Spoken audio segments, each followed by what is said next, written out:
So student now let's see our third problem. आता बघा तिसऱ्या प्रॉब्लेम मध्ये काय दिलेलं आहे आपल्याला. प्रॉब्लेम ऍज इट इज आपल्याला पाहिजे तशा फॉर्म मध्ये आपल्याला दिलेला आहे, म्हणून आपण डायरेक्ट आता याला सॉल्व्ह करणार. बघा आता मी इथे लिहितो m square minus 5m equal to -3. म्हणजे आपल्याला जो कॉन्स्टंट टर्म होती ती आपल्याला लेफ्ट साईडला न्यायची गरज नाही, ऑलरेडी दिलेली आहे. त्यानंतर एम स्क्वेअर चा कोइफिशियंट हा 1 आहे, म्हणून आपण डायरेक्टली सॉल्व्ह करायला सुरुवात करू. बघा आता यामध्ये एम स्क्वेअर मायनस 5m, आता आपल्याला माहित आहे फॉर्म्युला कसा तयार करायचा. आता आपण काय करणार, बघा m square as it is लिहिणार, -5m ला आपण कन्वर्ट करणार 2ab च्या फॉर्म मध्ये, म्हणजे -2 इंटू एक्सच्या जागेवर आता m येणार, मल्टिप्लाय बाय 5 डिवाइड बाय 2 घेणार आपण. आलं लक्षात. आता 5 जो आहे 2 चा मल्टिपल नाहीये, म्हणून 5 डिवाइड बाय 2 घेणार. तेच जर का एखादा इव्हन नंबर असता तर आपण डायरेक्टली त्याचं डिव्हिजन करून नंबर लिहिला असता.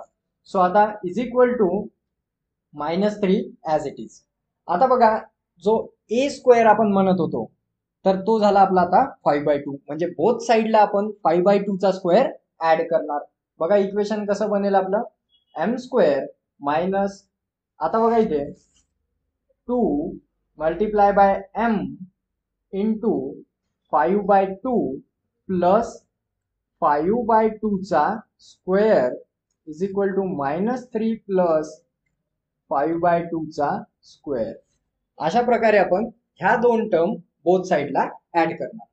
आता या कंप्लीट टर्मला मी असं लिहू शकतो m, आता बघा इथे मायनस असल्यामुळे आता m मायनस 5/2 ब्रॅकेटचा स्क्वेअर. अशा प्रकारे हा फॉर्म्युला लागेल. कारण आता हा जो फॉर्म्युला आहे हा कशाचा आहे, a मायनस बी ब्रॅकेट स्क्वेअरचा फॉर्म्युला आहे. या अगोदरचा फॉर्म्युला होता a प्लस बी ब्रॅकेट स्क्वेअरचा.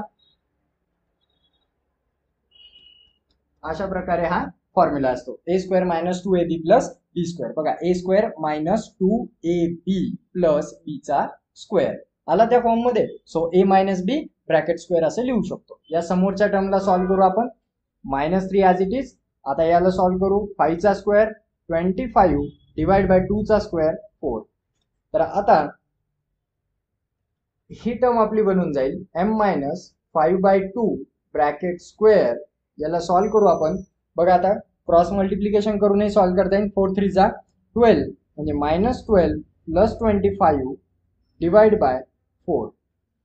आता म्हणजेच काय बनेल हे, m मायनस 5/2 ब्रॅकेटचा स्क्वेअर इक्वल टू -12 प्लस 25. काय आन्सर येईल बघा, 5 म्हणून 2 गेल 3 राहिलं आणि ते 13 मोठ्या संख्येचा साइन प्लस डिवाइड बाय 4. आता बघा एक तर m मायनस 5/2 याचा स्क्वेअर रूट घ्यावा लागेल. आता आपल्याला स्क्वेअर रूट घेतलं तर काय बनेल, m मायनस 5/2 याचा आता आपण स्क्वेअर रूट घेतला म्हणजे स्क्वेअर काढून टाकू तर काय बनेल हे, √13 डिवाइड बाय 4. मग एक तर +13 डिवाइड बाय 4 किंवा -13 divide by 4. So m minus 5/2 equal to √13 divide by 4 और m minus 5/2 equal to -√13 divide by 4. मग आता मी इथे काय करणार, -2 इकडे पाठवून देणार. m is equal to √13 divide by 4 plus 5/2 और दूसरी एक टर्म काय बनेल, m minus 5/2 equal to -√13 divide by 4 आहे, ती परत लिहिली मी इथे.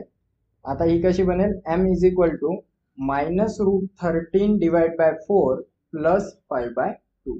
एक तर ही टर्म असेल किंवा ही टर्म असेल. सो स्टुडंट बघा अशा प्रकारे आपल्याला ह्या दोन व्हॅल्यूज मिळतात. आता आपण याला काय करू शकतो, फर्दर अजून याला एक काम करू शकतो आपण. बघा इथे 4 चा स्क्वेअर रूट निघतो, तर आपण इथे घेऊ शकतो m is equal to √13 divide by 2 plus 5/2. याला असं लिहिता येते.